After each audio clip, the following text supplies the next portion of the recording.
In August 2007, heightened interbank lending rates along with the closure of the mortgage securities market placed the finances of Northern Rock under intolerable pressure.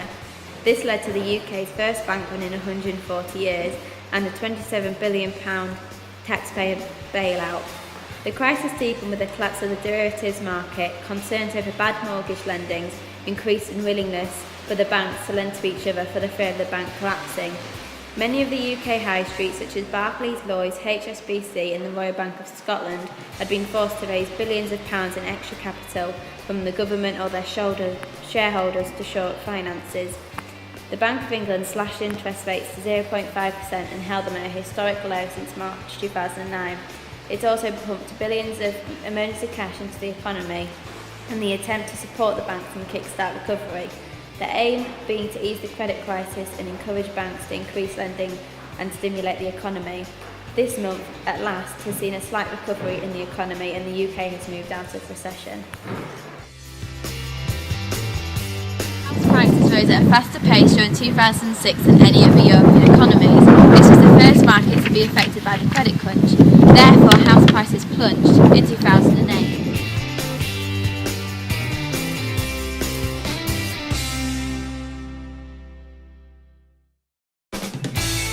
Banks are more reluctant to lend money, making it more difficult for buyers to get a mortgage. We spoke to Aaron Strutt from Trinity Financial Group. The key difference is that in 2007 mortgages were available. Today the cheapest rates are available for those with biggest deposits.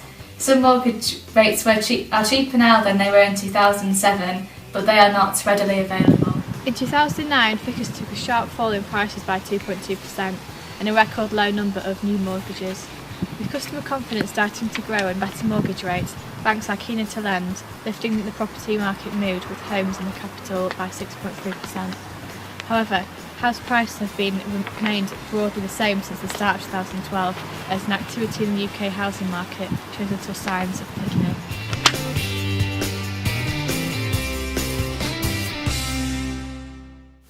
After the UK heading into recession in 2008 and a deficit to pay off, both UK parties had two different approaches to battle the tough times. Labour's approach was to support the public sector and that cuts are needed but over a longer period of time and not to shock the economy, whereas in comparison the coalition wanted to cut the proportion of spending on public services and to imply austerity measures to cut the deficit.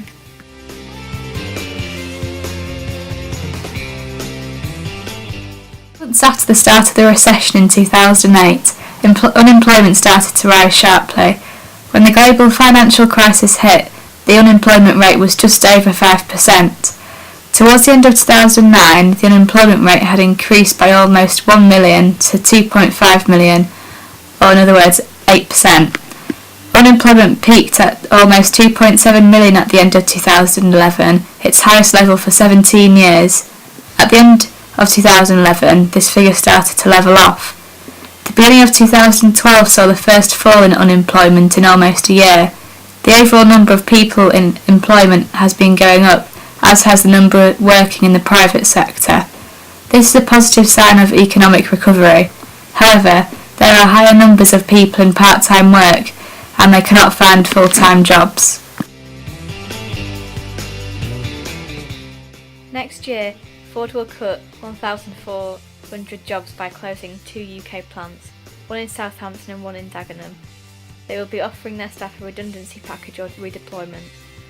There is a feeling of shock and anger from staff, which may result in going to unions.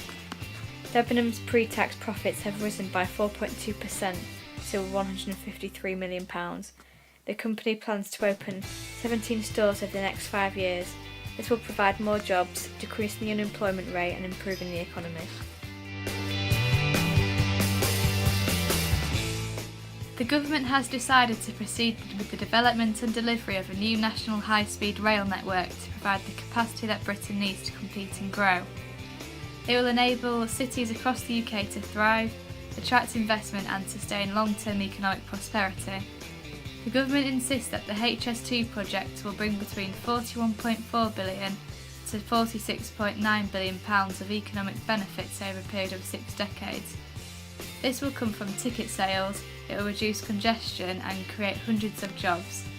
The overall investment will be £32.7 billion, and this will come from the government. London 2012 cost us £11 billion. £9 billion of this came from the government. Lowcog had a budget of £2 billion, which paid for half of the budget for the ceremonies, half of the budget for the Paralympics and the cost of running the events themselves. They spent £1.822 billion on the Olympic Park, which consisted of the roads, infrastructure and power lines. Also, they spent £1.106 billion on venues, including the Olympic Stadium, which cost £428 million, which was the most expensive. Also, the basketball arena cost £4 million, which was the cheapest venue. The security costed £533 million, and the Olympics has helped the economy emerge from the recession with an economic growth of 1%.